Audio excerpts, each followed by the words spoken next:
dentro do tema que o apóstolo Lamartine tem trazido para a igreja a respeito do progresso já, o tema do ano, o tema que nós estamos, que Deus colocou no coração dele para trazer para a igreja. Eu quero trazer uma palavra para você hoje sobre as 3 dinâmicas da vida. E eu queria iniciar lendo Provérbios 4:18.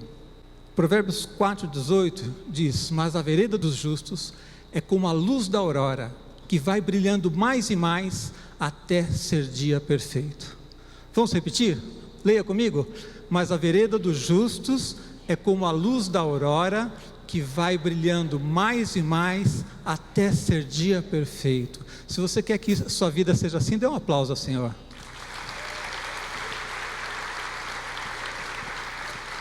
Esse texto, ele fala de uma dinâmica de vida abençoadíssima, amém? De uma vida que vai brilhando mais e mais até ser dia perfeito, não tem retrocesso, uma vida de crescimento.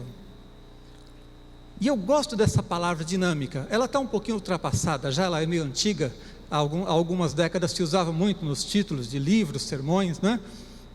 E eu acho que ela está caindo um pouco em desuso, mas como eu estou ficando velho, eu tenho o direito de usar coisas velhas. Dinâmica, qual a ideia dessa palavra? Porque eu vou falar de 3 dinâmicas. O que são dinâmicas? São formas de viver.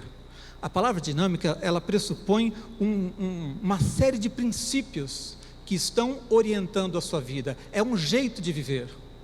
As nossas vidas são muito diferentes, não é verdade? Aqui nós temos realidades muito diferentes. Mas cada um de nós aqui está vivendo uma dinâmica, um tipo de vida, um estilo de vida. E a gente precisa saber se a gente está vivendo o estilo de vida certo, a dinâmica de vida que Deus quer para nós. Vou dar um exemplo para você que aconteceu essa semana e que para mim serve como ilustração de como as pessoas vivem muitas vezes situações tão diferentes. Eu estava passando aqui do lado, próximo ao Parque Vila Lobos, naquele cruzamento principal, no sábado ontem. E eu vi uma cena muito bonita. Eu parei o carro no farol e uma bicicleta cruzou. Estava se dirigindo ao parque, com certeza. Era um homem. E atrás tinha uma cadeirinha. O filhinho sentado na cadeirinha, indo para o parque junto com o pai de bicicleta. E amarrado atrás da cadeirinha, a bicicletinha do filho, né? E a criança estava tranquila, com a mamadeira, um suco na mamadeira, bebendo, e o pai pedalando lá. Ele estava uma vida boa. E eu vi aquilo e falei, que cena bonita. Quando eu olhei para o lado, tinha uma mulher viciada em crack, moradora de rua, suja, magérrima, assim, consumida pela droga. Sabe, quando não sobrou quase nada. Então aquele contraste tremendo assim, entre 2 tipos de vida, entre 2 estilos de vida, foi muito marcante para mim. É lógico que ali só está se expressando o contexto social. Pode ser que aquela criança ou aquele pai não sejam os melhores indivíduos, os melhores cidadãos do mundo, né? Eu não sei se aquela criança vai crescer e se tornar um político corrupto, por exemplo. Não tem nenhuma garantia de que sobre outros aspectos aquela pessoa seja o máximo, não. Mas a realidade social ali, absolutamente diversa. E a gente pode olhar para as nossas vidas aqui e perceber que existem muitas maneiras de viver também. Talvez não com contrastes tão evidentes, mas qual é o tipo de vida que nós estamos vivendo? Qual é a dinâmica de vida que nós estamos vivendo? E eu, pensando sobre tudo isso, resumi somente em 3. Dizem que eu gosto de sermões de 3 pontos. Mas funciona, gente. Somente 3. Não que existam só 3 tipos de vida, nós somos tão diferentes, mas basicamente 3 dinâmicas. E a gente pode entender melhor essas 3 dinâmicas pelos 3 personagens principais que podem estar dirigindo as coisas. Deus pode estar dirigindo as coisas, o diabo muitas vezes está dirigindo as coisas, e nós muitas vezes estamos dirigindo as coisas. Se nós entendermos como é que esses personagens estão agindo, a gente vai entender esses 3 tipos de dinâmica, e você vai entender como é que Deus pode colocar você hoje num caminho de um progresso já. Amém? Quero falar então com vocês sobre a primeira dinâmica, a dinâmica do homem. Qual que é a dinâmica do homem? A dinâmica natural do ser humano. Quando o ser humano está no comando, o que ele procura? E a dinâmica do homem é a dinâmica da estabilidade. Diga comigo, a dinâmica da estabilidade. O ser humano, por natureza, ele não quer que mexam com a sua vida. Ele não quer que as coisas sejam bagunçadas. Ele busca o máximo possível conseguir o necessário de conforto e estabilidade. As pessoas tendem a buscar a estabilidade. Então a dinâmica do homem é a dinâmica da inércia. Deixa como está para a gente ver como é que fica. Vai mudar para quê? Para que mexer nisso? Sempre funcionou assim, né? Então, normalmente, o ser humano tende a não querer mudança. Ele busca conforto, busca segurança, ele não quer ter que mexer, que mudar coisas na sua vida. Nós normalmente aceitamos a ideia da mudança quando somos motivados por algum problema, por alguma pressão. Mas do contrário, o homem tenta não deixar que mexam com a sua vida. E os pastores aqui, aqueles que em algum momento tentaram aconselhar alguém, sabem como é que isso funciona. Quantas vezes a gente vai dar um conselho para uma pessoa e ela diz: espera aí, você está querendo se meter na minha vida? Você está querendo mudar a minha vida? Você está querendo me dizer como é que eu devo agir? Né? Já vi casos assim do pastor tentando ajudar uma família a resolver um problema, mas na hora que o pastor disse: olha, você precisa mudar isso aqui na sua vida. Espera aí não. Eu mesmo vivi uma experiência em que eu estava aconselhando um amigo, um irmão da igreja, com problemas no casamento, e num dado momento eu disse para ele: olha, eu acho que o que você precisa fazer é orar com a sua esposa. Ele disse: isso nunca.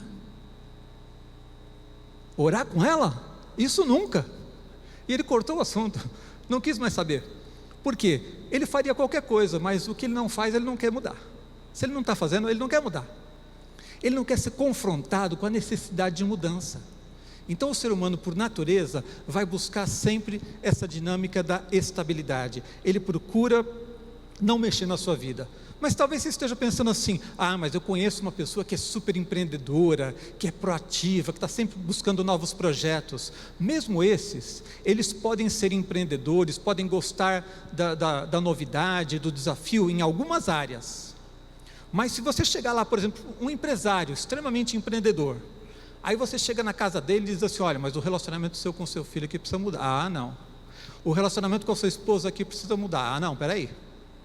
A maneira como você lida com os seus funcionários aqui está errado, você precisa mudar. Ah, não. Então você vai ver que mesmo as pessoas que são ativas e empreendedoras, elas não gostam de mudança na própria vida. Elas resistem às mudanças. É verdade ou não é? Porque aqui existem as provações, gente. Todo mundo sabe o que é uma provação? Quantos estão passando por alguma provação na vida agora? Deus gosta de fazer a gente sofrer? Deus gosta de nos ver nos debatendo lá para vencer um problema? Não. Por que é que Deus permite e envia provações sobre as nossas vidas? Porque muitas vezes a provação é o único momento em que você deixa Deus fazer algo na sua vida. É o único momento em que a pessoa se abre para deixar que algo novo de Deus atrapalhe aquela estabilidade que ele estava buscando. Então nós ficamos lutando para encontrar estabilidade, para manter tudo sob controle, e Deus vem lá e dá uma bagunçada nas coisas. Aí a gente fala: tá bom, Deus, o que o Senhor quer? Qual é o seu propósito, Senhor? O que o Senhor está querendo me dizer? O que o Senhor está querendo falar comigo através dessa provação? Então muitas vezes nós só vamos permitir que Deus quebre esse marasmo quando nós estamos passando por alguma luta, por alguma provação, por algum momento difícil na vida. Do contrário, a dinâmica do homem é buscar estabilidade. Uma ilustração disso, por exemplo: por que o ser humano demora tanto a reagir aos problemas mundiais? As pessoas veem os problemas com o meio ambiente, etc., com aquecimento global. Alguma coisa tem que ser feita, mas quem vai querer fazer? Quem vai querer mexer no que está estabelecido? Né? Então, de repente vamos descobrir que os carros estão poluindo demais. Mas já pensou o trabalho que vai dar mudar os carros a gasolina para um outro tipo de energia, num futuro breve vai acontecer, vai mexer com isso? Vai mexer com muita coisa. Aí protelam o máximo, ter que fazer uma mudança. Se a coisa começar a ficar muito feia, se o problema ficar muito grave, aí quando a coisa está realmente séria, aí ele diz, tá bom, vamos lá fazer um acordo, vamos fazer alguma coisa aqui, vamos mexer em alguma coisa. Por que é que nós precisamos, por exemplo, de avivamentos frequentes? Por que a igreja, se você olhar para a história da igreja, houve vários períodos de avivamento na igreja. Por que a gente precisa de um novo avivamento, se houve um avivamento tremendo nos anos 60? Lembra-se lá do nosso amigo, pastor Ernesto Tonini? Por que a gente precisa de um novo avivamento, gente? Porque a gente esfria de volta. Porque Deus vem, faz algo tremendo, faz milagres, faz uma operação tremenda, muda as coisas, mexe com a vida das pessoas, traz algo novo, e daqui a pouco as pessoas vão lá, peraí, vamos tentar tomar conta do negócio de novo?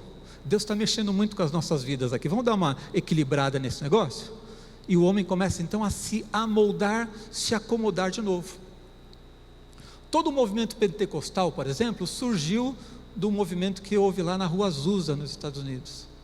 É famosa a Rua Azusa. Se você voltar lá hoje, não tem nem sombra do avivamento que foi no início.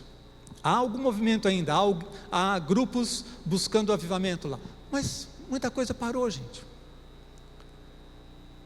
Essa dinâmica do homem, ela é muito ruim, ela é muito prejudicial, ela tende sempre ao marasmo, ela tende à pobreza, seja material, seja espiritual.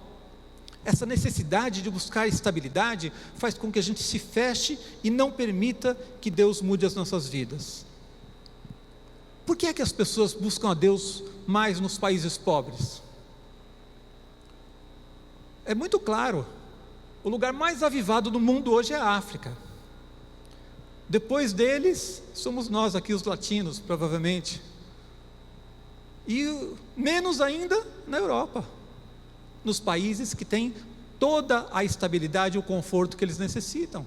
Eles já adquiriram um padrão em que eles conseguem dar conta de tudo que eles necessitam. Então, deixam de buscar Deus, se acomodam, não é? Então nós precisamos perceber quão ruim é essa dinâmica humana. Embora seja natural, em alguns aspectos, que você busque uma estabilidade, por exemplo, é natural que você vai se casar, você queira comprar um apartamento, é ótimo, você está pensando na estabilidade da sua família, nesse sentido está tudo ok. O problema é quando você começa a buscar estabilidade, se fechando para as mudanças, não deixando Deus mexer com a sua vida. O problema é quando você fica tão refratário à mudança, que se alguém te disser, meu irmão, você está indo num caminho errado, você vai ficar bravo e vai perder o amigo, porque você não vai aceitar ser confrontado.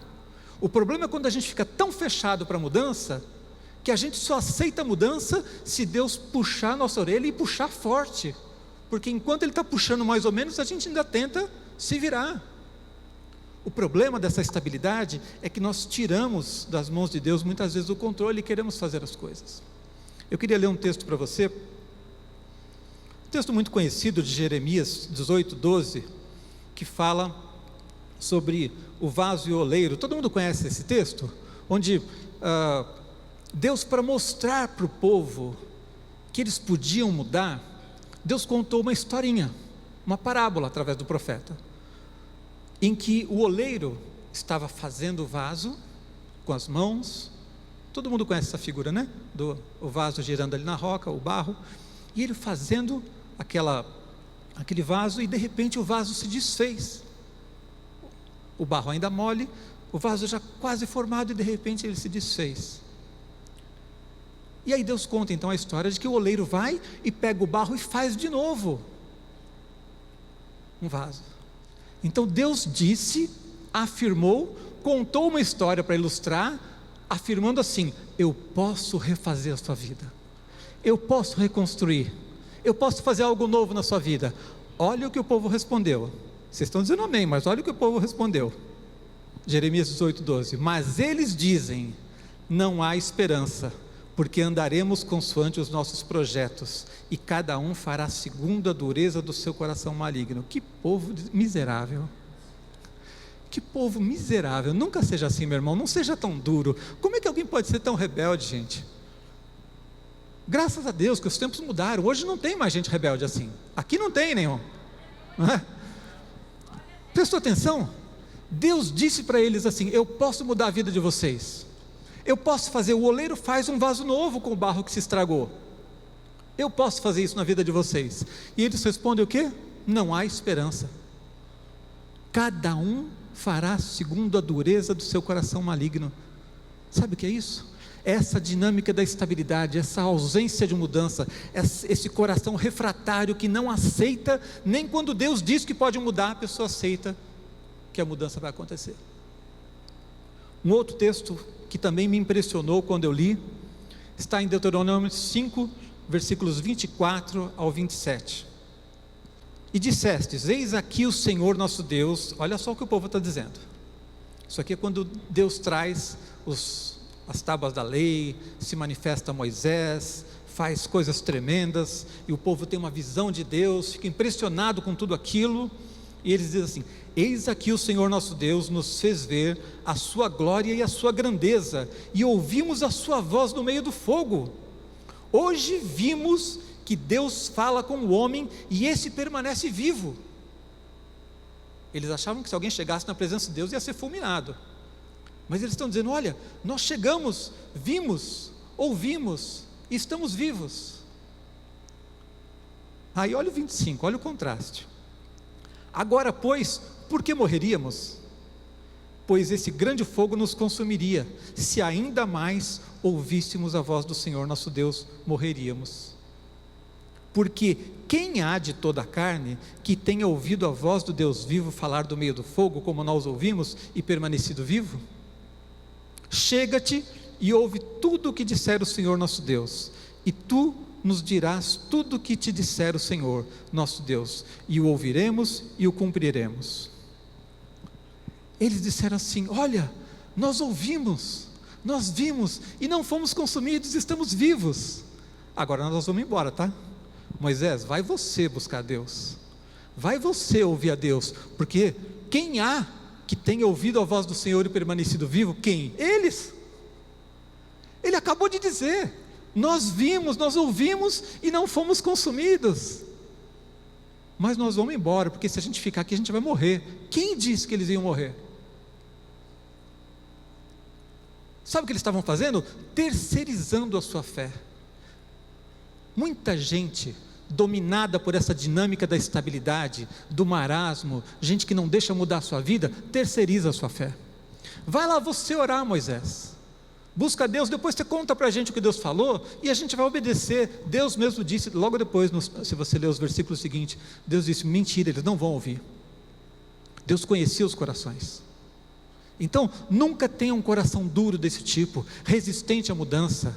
Busque a Deus, deixe Ele transformar a sua vida, deixe Ele falar com você, deixe Ele te dizer o que está errado, e muitas vezes Ele vai falar diretamente pelo Espírito a você, outras vezes Ele vai usar alguém para te dar um conselho. Ouça, deseje a mudança, amém?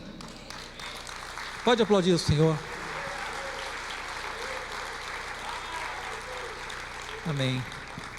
Então, em ambos os textos, a gente vê uma representação clara desse contraste, de Deus dizendo assim: eu posso mudar a vida de vocês, e o povo dizendo: não, na verdade eu não quero tanto. Vai você, Moisés, ora você, busca Deus você, ora por mim lá. Você vai lá no monte? Vai, ora por mim, viu? Mas eu não vou, mas ora por mim. E terceirizam a sua vida espiritual.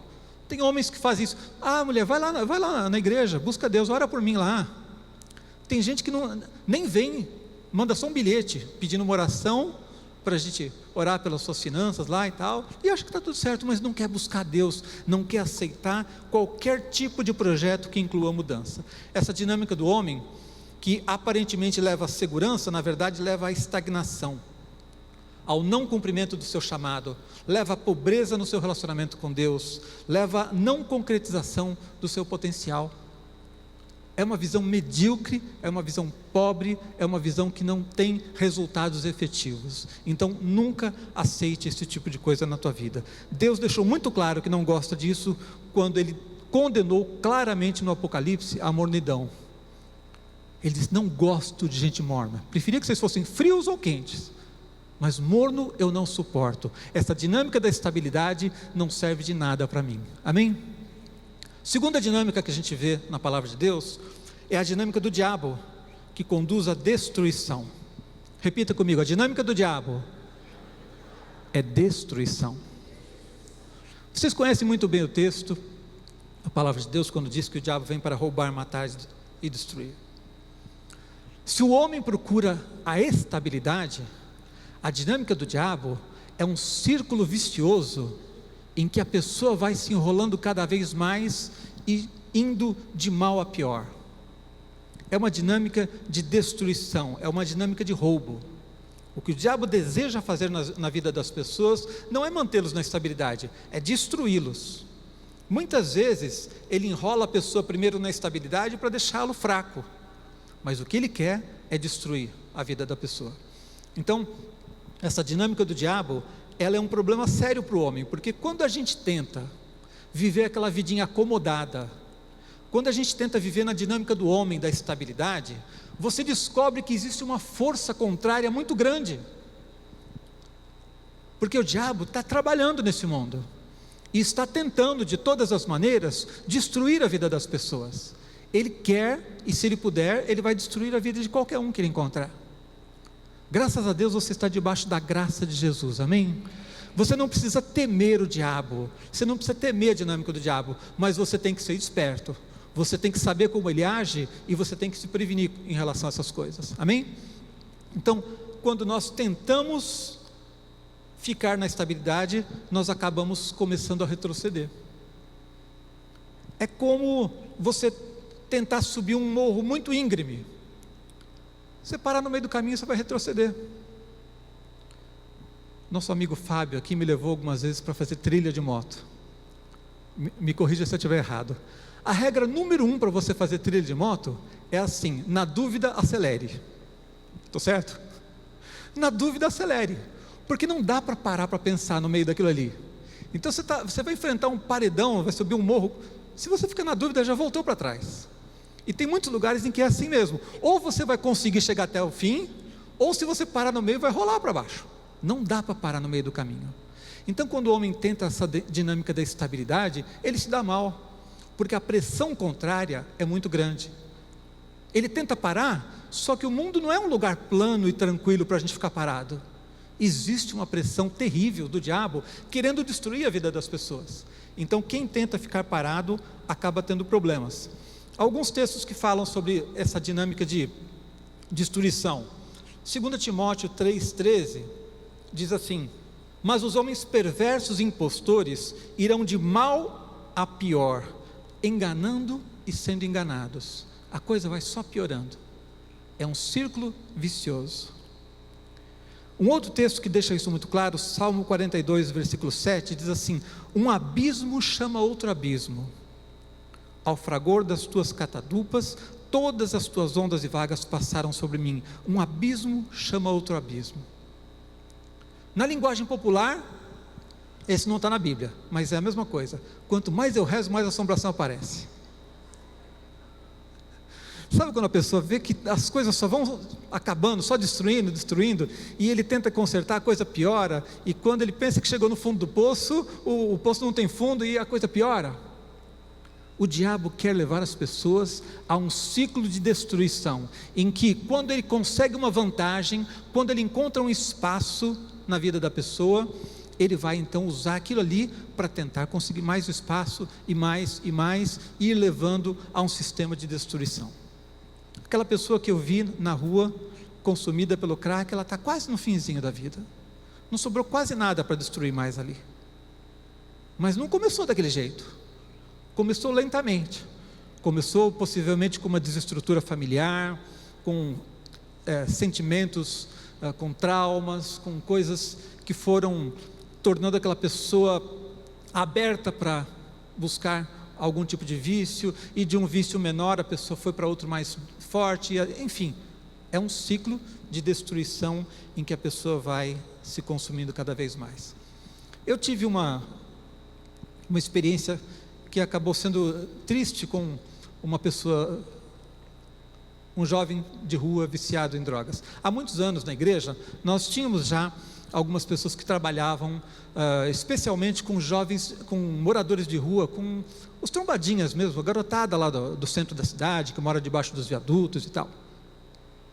E certa vez eu fui, havia um rapaz que estava mais aberto, e ele ia na igreja, nós o conhecíamos, morava lá no centro da cidade, debaixo de um viaduto, e ele me levou na casa dele. Eu fui na casa dele. Ele tinha uma casa. Ele morava na rua por opção ou pela compulsão da droga. Morava na periferia, mas quando eu falo periferia, é periferia mesmo, gente. Vocês pensam que aqui no Jaguaré já é periferia, Vila dos Remédios é periferia? Não, não. Periferia mesmo, longe. Só que um bairro simples, pobre, mas tudo arrumadinho. Eu entrei na casa dele e tinha um pai, uma mãe, tinha uma irmãzinha linda, e como eles sabiam que iam me receber, tinha uma mesa boa, melhor do que a que tinha em casa, sabe? Eu tomei um café com eles, com queijinho, presunto, não era só pão com manteiga não, e eu fiquei olhando aquilo e disse, bem, isso aqui é uma vida simples, uma vida humilde, mas ele tem tudo isso aqui, o que ele está fazendo na rua? E aí eu entendi melhor a história. Os pais vieram do interior, gente muito simples, humilde, sem malícia para viver numa cidade grande. Os dois foram trabalhar para ganhar vida, tiveram que deixar as crianças sozinhas o dia inteiro, num bairro, numa região onde evidentemente existia traficantes, existia gente envolvida com drogas, e as crianças ficaram ali meio largadas. O garoto acabou se envolvendo com pessoas que não deveria, e acabou indo para a rua pela liberdade de continuar usando a droga. Uma semana depois de eu ir lá na casa dele, ele morreu num confronto com a polícia. Gente, isso não começou assim. Começou com uma família bonita no interior, com gente boa. Mas um passo, outro passo, um erro, um problema, foi seguindo, um envolvimento com uma pessoa errada. Daqui a pouco aquilo vira uma compulsão, e foi indo, terminou assim. A dinâmica do diabo é essa. Ele não quer dar para a pessoa o prazer da droga, ele quer acabar com a vida da pessoa. O diabo não quer dar para alguém o prazer do sexo, ele quer destruir a família. Muita gente é tão tola que pinta-se no mundo aí fora a ideia de que Deus é um carrasco. Deus é que é ruim, viu? Porque Ele não gosta de deixar você ter prazer. Então Deus diz não para as coisas. Deus diz que você não pode adulterar, Deus diz que você não pode beber demais, você não pode usar droga, você não pode isso, você não pode aquilo. Então Deus é que é ruim. E o diabo é bom, ele quer te dar prazer. É o que o mundo pensa, é o que muita gente pensa. Mas o diabo não é bom, gente.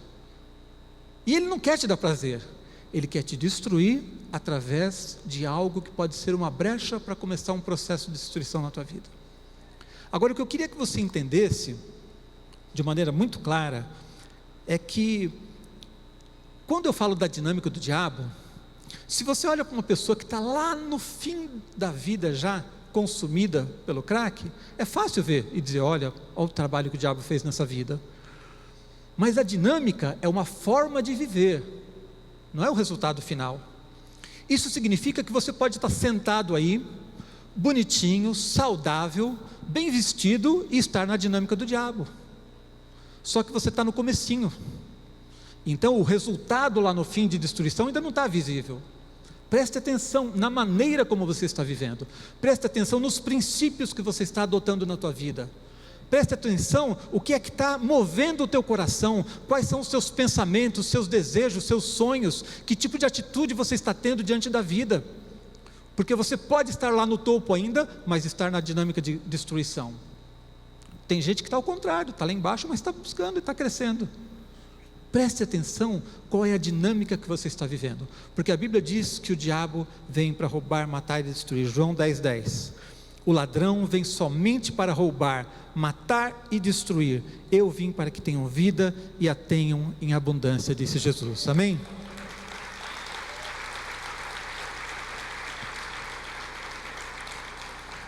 Então, essa dinâmica do diabo, eu chamo de a loteria do diabo. O que significa isso? O diabo não sabe o que vai acontecer, concordam comigo? Ele não é onisciente, então ele tenta, ele se diverte tentando, ele é o tentador. Ele joga aqui, joga ali, para ver onde é que vai dar. Você não sabe também qual vai ser a consequência de um pecado, não se sabe. Uma pessoa pode beber e dirigir e chegar tranquilo em casa, pode ou não pode? Mas outro pode beber e dirigir e morrer, sim ou não? Muitas pessoas se envolveram com todo tipo de promiscuidade agora mesmo no carnaval. Alguns pegaram uma DST, outros não. A gente não sabe o que vai acontecer, e nem o diabo sabe o que vai acontecer quando ele tenta entrar numa vida, mas ele fica jogando. Acontece que eu não posso apostar na loteria do diabo, porque eu vou perder. Eu não posso encarar o pecado como uma opção, eu não posso encarar o pecado como uma brincadeira, eu não posso entrar na dinâmica do diabo, porque eu não sei qual vai ser a consequência disso. Aquele garoto que eu fui tomar o café na casa dele, talvez ele não tivesse morrido, por pouco ele escapava. Se não tivesse naquele dia, naquele lugar, ele não teria sido baleado, estaria vivo e talvez tivesse tido uma experiência, uma vida de restauração maravilhosa. Mas você não sabe o que o pecado vai trazer.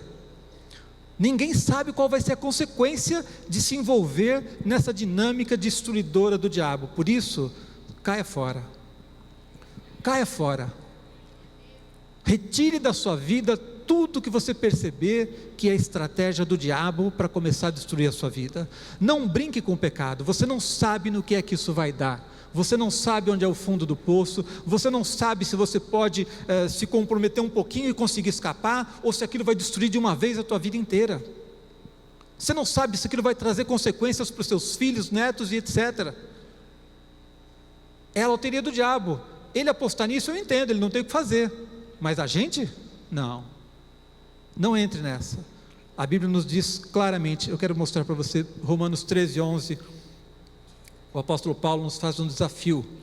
Ele diz assim: digo isso a vós outros, que conheceis o tempo, já é hora de despertardes do sono, porque a nossa salvação está agora mais perto do que quando no princípio cremos. Vai a alta noite, vem chegando o dia, deixemos pois as obras das trevas e revistamo-nos das armas da luz.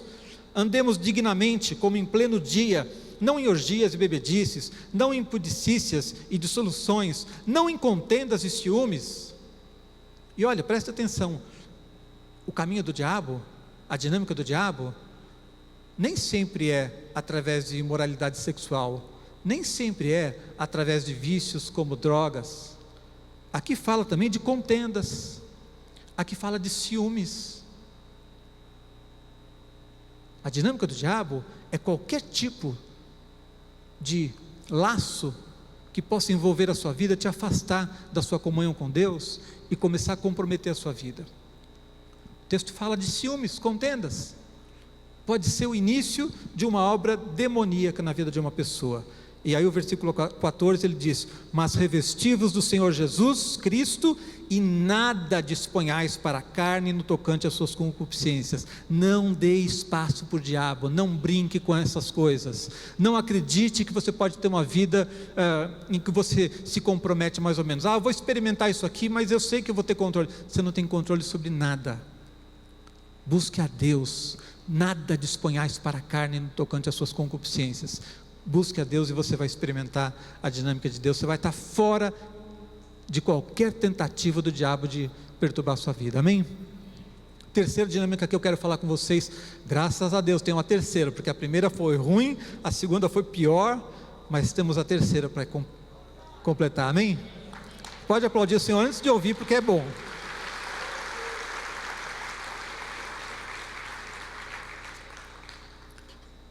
A dinâmica de Deus é crescimento, progresso. Repita comigo, a dinâmica de Deus é crescimento, progresso. Deus não tem outra maneira de agir. Preste atenção, eu vou avisar você já desde o começo, antes de explicar. Isso aqui não é uma opção. progresso já é o tema do ano, apenas porque é um tema que Deus moveu o coração do apóstolo a dar uma ênfase especial nesse ano. É algo que nós precisamos recordar, precisamos entender. Mas o progresso, Deus quer para você todo ano, não é só esse ano.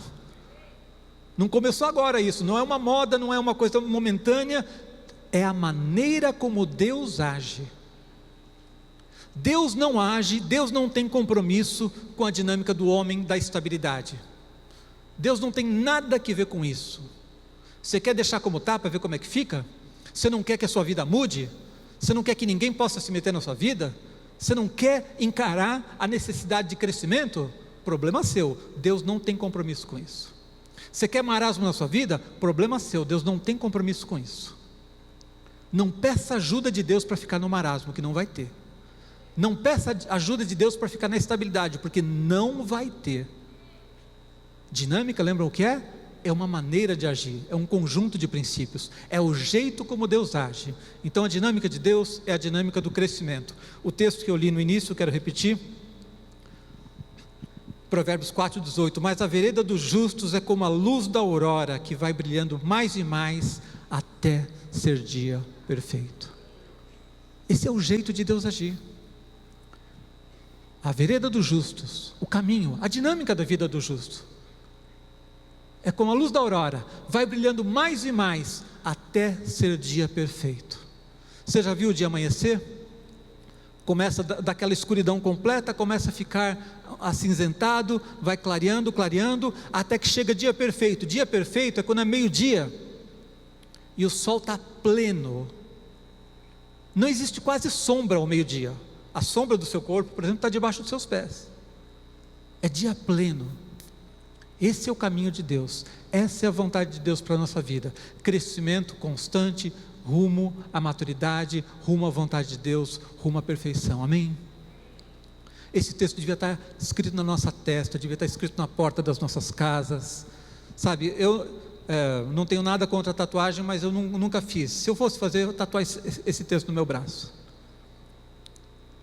Devia estar na nossa mente o tempo todo dia você tinha que se lembrar, a vontade de Deus é que eu cresça constantemente. A vereda do justo é como a luz da aurora, vai brilhando mais e mais até ser dia perfeito, não tem outro jeito. Se eu estiver fazendo outra coisa, eu preciso me lembrar, opa, estou procurando estagnação, estou procurando marasmo, estou procurando estabilidade, opa, está errado. Provérbios 4,18, estou percebendo retrocesso na minha vida, estou mais frio espiritualmente do que estava ano passado, estou orando menos do que orava o ano passado, espera aí, opa, Provérbios 4,18, a vereda do justo é como a luz da aurora, vai brilhando mais e mais, minha vida é cheia de altos e baixos, espera aí, altos e baixos? Deus falou alguma coisa sobre altos e baixos aqui? Por que não é bom uma vida de altos e baixos? Porque você chega lá no alto, daqui a pouco cai de novo, chega lá no alto e cai de novo. É muito trabalho, gente, e pouco lucro, porque cada vez que você conquista algo, daqui a pouco você perde de novo. Para que altos e baixos? E outra coisa, quão baixo vai ser esse baixo quando você cai? Tem gente que vai assim, altos, baixo, alto, tá indo, né? Mas e se um dia for baixo? Não é melhor uma dinâmica de crescimento? Não é melhor uma dinâmica que você lembre sempre desse texto e diga, Senhor, o Senhor diz aqui que a vereda do justo é como a luz da aurora, vai brilhando mais e mais até ser dia perfeito. Eu não aceito nenhuma outra coisa na minha vida.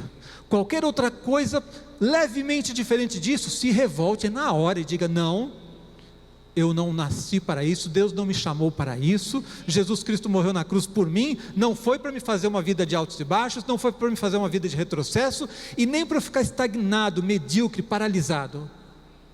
A vontade de Deus é o meu crescimento. Então, Provérbios 4,18, a vereda do justo é como a luz da aurora, vai brilhando mais e mais até ser dia perfeito, amém? Paulo diz outra coisa muito importante para a gente dentro dessa dinâmica também. Filipenses 3,13 diz, irmãos, quanto a mim, não julgo havê-lo alcançado, mas uma coisa faço, esquecendo-me das coisas que para trás ficam e avançando para as que diante de mim estão, prossigo para o alvo. E aí ele vai falando. Ele diz assim, não julgo havê-lo alcançado. Ele está falando sobre a perfeição. Alguns irmãos na igreja se achavam perfeitos já, né? O cara. E Paulo disse assim: olha, eu não sou perfeito, mas eu faço uma coisa: eu me esqueço das coisas que ficam para trás, eu caminho para as que estão diante de mim, eu estou progredindo e eu tenho um rumo, eu tenho um alvo, que é Jesus, a maturidade em Cristo. Amém? Então eu quero dizer para você, você não pode ficar onde você está. Desde o dia em que você conhece a Jesus, você precisa entrar num processo de crescimento. Você nunca pode se acomodar e achar que já está bom. Sabe, nós tivemos uma experiência aqui, algum tempo atrás, que ilustra muito bem isso, como as pessoas se acomodam e deixam de buscar o progresso.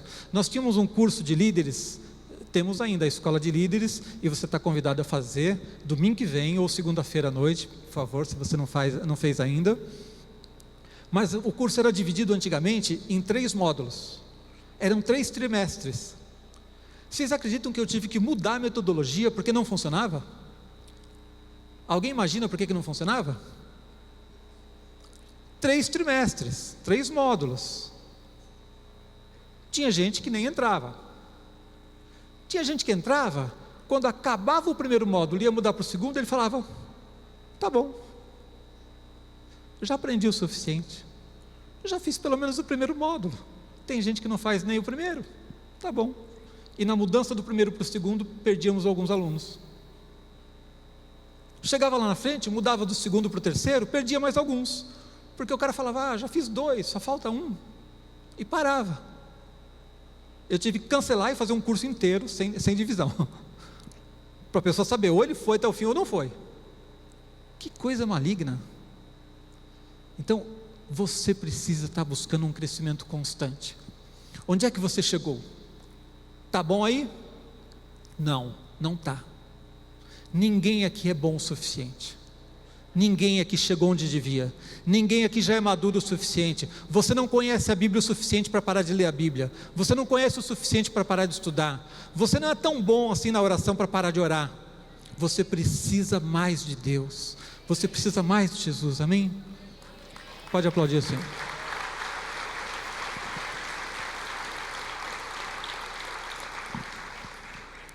Eu estava conversando com uma pessoa um dia e ela me falou assim: eu conheço a Bíblia de trás para frente.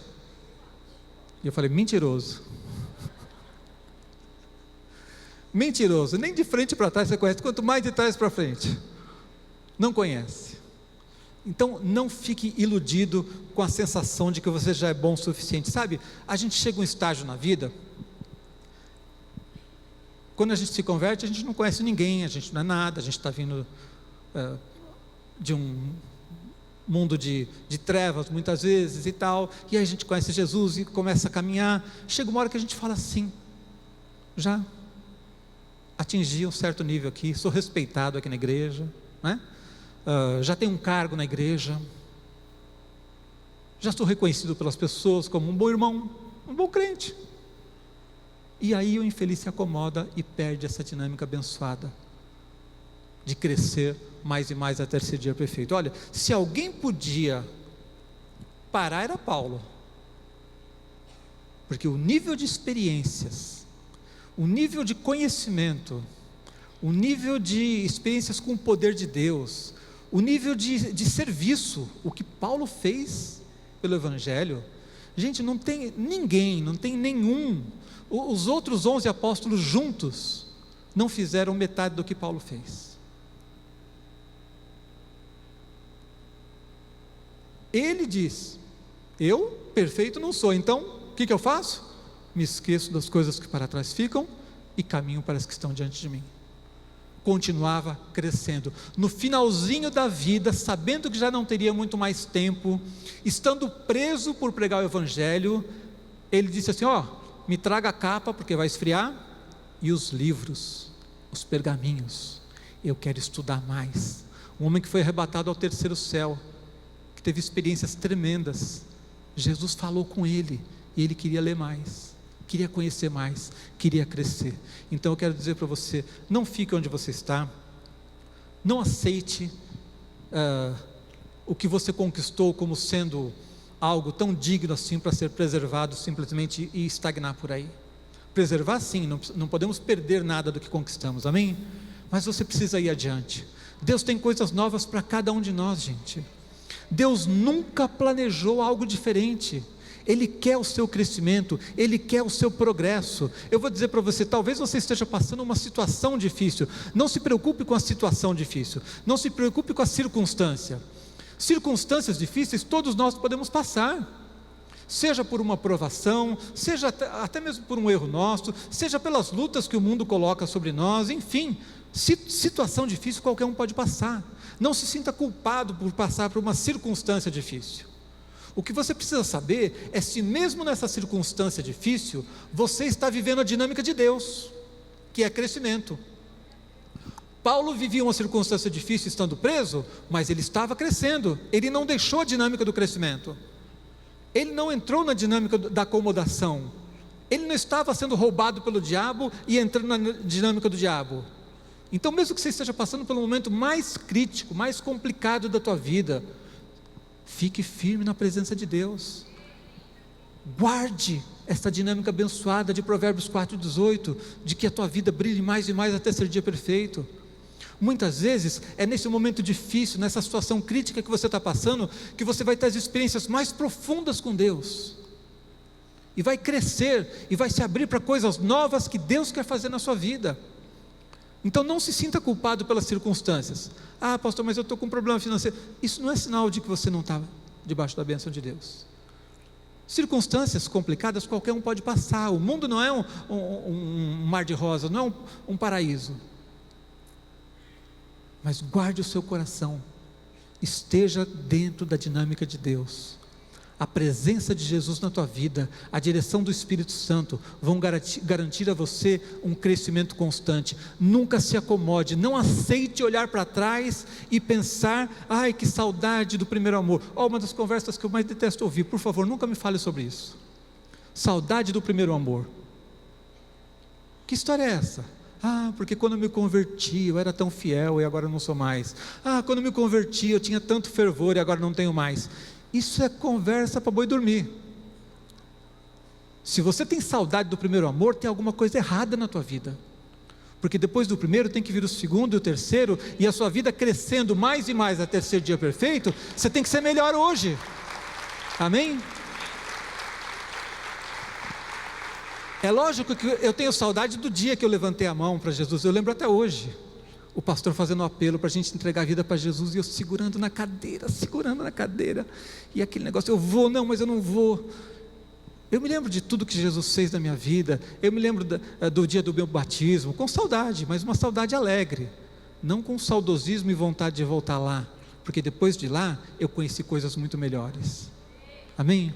Então a dinâmica de Deus é uma dinâmica de crescimento.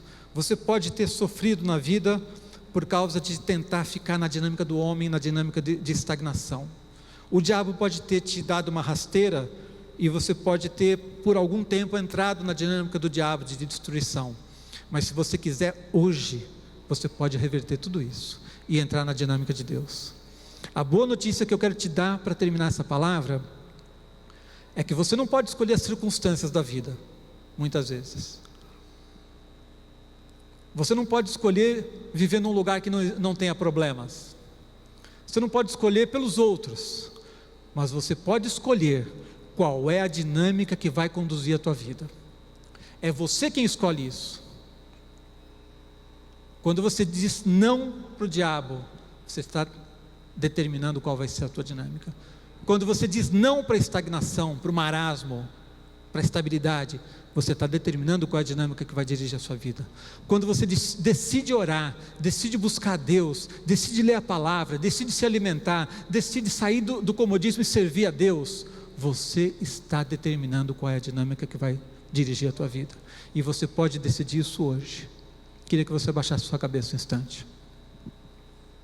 Uma das coisas erradas que a gente faz na vida e que não funciona é que a gente fica na dinâmica errada, tentando fazer a coisa certa, tentando fazer a coisa dar certo. Você fica na dinâmica do marasmo, da estabilidade, de não deixar Deus mudar a sua vida, e fica pedindo que orem para você, para que os seus problemas se resolvam, fica pedindo que a sua vida familiar mude, que a sua vida financeira mude, você quer que as coisas mudem, mas você não aceita mudar porque você está na dinâmica da estabilidade. Ou então você está numa dinâmica de derrota, de destruição, de ser roubado pelo diabo, e você continua naquilo, mas quer a bênção de Deus, quer que as coisas aconteçam diferente.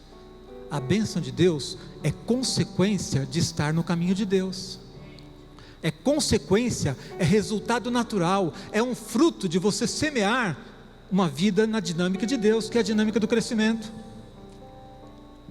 de brilhar mais e mais até ser dia perfeito. Então eu quero que você ore nesse momento e busque a Deus. O que é que Deus falou com você enquanto você ouviu essa palavra? Você ouviu a respeito de 3 dinâmicas, 3 maneiras de viver. É muito simples, é muito claro. Ou você está deixando Deus conduzir a sua vida e você está vivendo uma dinâmica de crescimento, porque esse é o único jeito que Deus age. Ou você está vivendo uma dinâmica de roubo, de destruição, porque o diabo está tendo espaço na sua vida. Ou talvez você pense que não está nem numa nem noutra, você está aí do seu jeitão, com a sua estabilidade, com a sua mediocridade, tentando manter o seu conforto, tentando não deixar que nada mexa com a sua vida, e não está vendo o que está acontecendo à sua volta. O que é que você quer hoje para a sua vida? Você vai sair daqui com qual decisão? Se você disse: graças a Deus, eu ouvi essa palavra, mas eu estou numa dinâmica de crescimento, eu estou andando na presença de Deus, e Deus está me abençoando, e eu estou na presença, glória a Deus, guarda o que tens para que ninguém tome a sua coroa, amém? Mas se você perceber qualquer coisa diferente, se você muitas vezes andou acomodado, esfriou espiritualmente, se você está tentando viver essa vida de não permitir mudanças, não deixar Deus agir na sua vida, hoje você tem que dizer não para isso. É você quem vai dizer não. Não adianta terceirizar a sua fé, esperar que alguém vai orar por você e você vai ser abençoado. Deus vai responder a sua decisão, Deus vai responder o seu posicionamento. E mesmo que você esteja numa situação crítica, difícil, você está vendo que o diabo está roubando a sua vida, você está vendo que já foi roubado demais, se você hoje disser: Senhor, abençoa a minha vida, eu quero viver um novo tempo, você vai experimentar isso, porque o diabo não tem poder para segurar a tua vida se você estiver buscando a Deus. O poder do diabo é 0 quando você diz: Senhor, eu quero a tua graça, eu quero o teu poder, eu quero no nome de Jesus vencer, e você dedica a tua vida a Deus, você vai vencer, pode estar lá no fundo do poço, mas você vai entrar numa dinâmica de crescimento, amém? Então eu quero que você levante a sua mão agora ao Senhor e ore, faça uma oração de coração, diga para Deus o que você quer dizer, o que você realmente deseja que Deus faça na tua vida, e se você desejar de todo o coração uma experiência nova, você vai tê-la a partir desse momento. Senhor, no nome de Jesus, enche cada vida aqui hoje, ó Deus, não há nenhum de nós aqui que possa se acomodar onde está. Nós precisamos ser cheios do Teu Espírito, precisamos ser renovados no Teu Espírito, precisamos ser avivados novamente, ó Deus, precisamos nos encher do Teu poder, da Tua graça. Não há nenhum de nós aqui que conheça o suficiente, nós precisamos conhecer mais, precisamos ter experiências contigo, com a Tua palavra, com a oração, precisamos buscar ao Senhor, precisamos Te servir com mais alegria, ó Deus. Por isso eu Te peço no nome de Jesus, que cada coração hoje aqui seja quebrantado, Pai, que ninguém se acomode, ó Deus, que ninguém fique dando desculpas, que ninguém saia daqui do mesmo jeito, rejeitando o Teu chamado, Pai. Senhor, no nome de Jesus, fala conosco. O Senhor tem uma história pessoal, particular com cada um aqui, o Senhor tem uma comunhão pessoal com cada um, o Senhor nos conhece pelo nome, o Senhor tem planos para cada um de nós, a nossa vida tem propósitos, Deus. Se tem alguém aqui que está perdido, não está entendendo o propósito da sua vida, não está experimentando essa comunhão de ser renovado a cada dia, enche hoje Fala através do Teu Espírito, ó Deus. Levanta pessoas aqui que o Senhor está chamando para o ministério, Pai. Levanta pessoas aqui que vão exercer liderança, ó Deus, em ministérios nessa igreja, Pai. Levanta os Teus servos, Senhor. Toca nos corações, para que todo marasmo seja quebrado, seja lançado fora, no nome de Jesus Cristo. Pai, no nome de Jesus, abençoa cada vida aqui, ó Deus. Eu sei que o Senhor tem um novo tempo, ó Deus. O Senhor tem coisas novas para nós. O Senhor sempre trabalha na direção do novo. O Senhor é uma fonte inesgotável, ó Deus. Por isso nenhum de nós, ó Deus, vai sair daqui acomodado, Pai. Obrigado pela Tua graça que nos capacita. Obrigado pelo sangue de Jesus que foi derramado por nós, ó Deus, que quebrou o poder que o diabo tinha sobre as nossas vidas. Obrigado pelo Teu amor, Senhor. E se algum dos Teus servos nesse momento aqui também, ó Deus, tem alguma necessidade, ó Deus, está passando por lutas, por enfermidade, por qualquer tipo de ataque do diabo que está perturbando a sua vida, que seja livre no nome de Jesus Cristo. Que a Tua graça seja derramada, o Teu poder seja derramado sobre cada vida aqui nessa noite, no nome de Jesus. Pai, ao sairmos daqui nós clamamos: leva-nos debaixo da Tua bênção. Leva-nos debaixo da Tua paz, ó Deus. Leva-nos debaixo da Tua proteção, Senhor. Que a unção do Teu Espírito seja manifesta em nossas vidas. E onde quer que nós andemos, estejamos manifestando o amor de Jesus. No nome de Jesus. Amém. Deus te abençoe. Tenha uma semana de vitória. Vá na paz do Senhor. Amém.